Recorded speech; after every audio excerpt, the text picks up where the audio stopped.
फूटे घड़े की कीमत। बहुत समय पहले की बात है। एक गांव में एक किसान रहता था। उसके पास दो घड़े थे।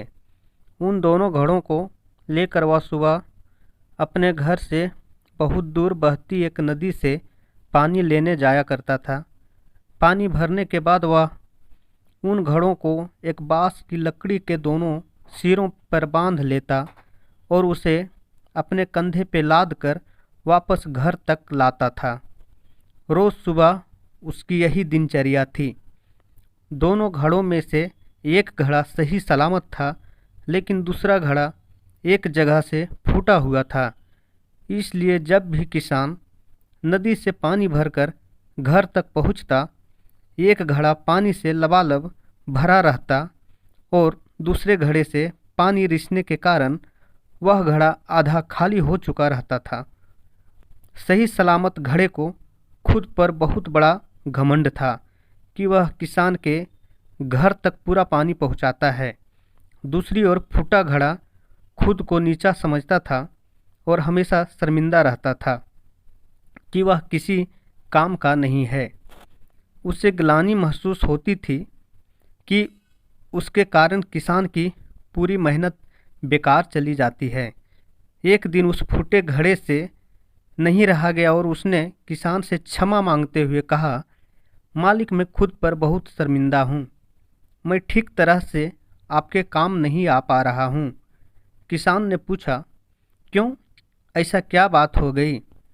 घड़े ने बताया, मालिक, शायद आप इस बात से अनजान हैं कि मैं एक जगह से फूटा हुआ हूँ और नदी से घर तक पहुँचते पहुँचते मेरा आधा पानी रिस जाता है। मेरी इस कमी के कारण आपकी मेहनत व्यर्थ चली जाती है। किसान सुनकर वह किसान उस घड़े से बोला, तुम दुखी मत हो।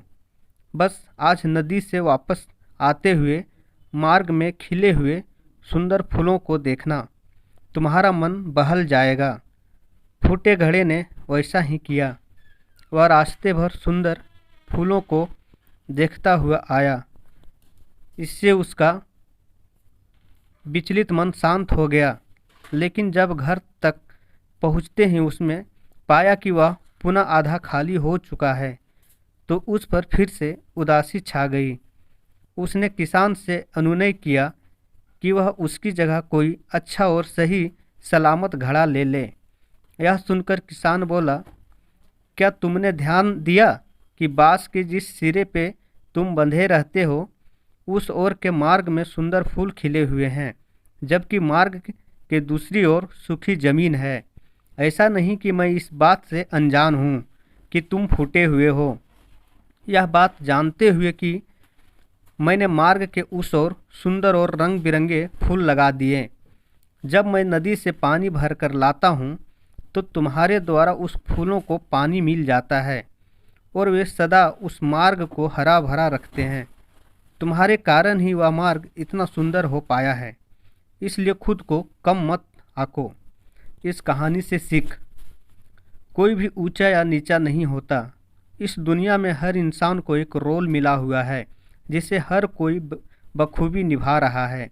इसलिए जो जैसा है, हमें उसे वैसा ही स्वीकार करना चाहिए और उसकी कमजोरी के साथ पर उसकी अच्छाइयों पर ध्यान देना चाहिए। आशा करता हूँ ये कहानी आपको अच्छी लगी होगी। अगर अच्छी लगी हो तो लाइक और सब्सक्राइब करें।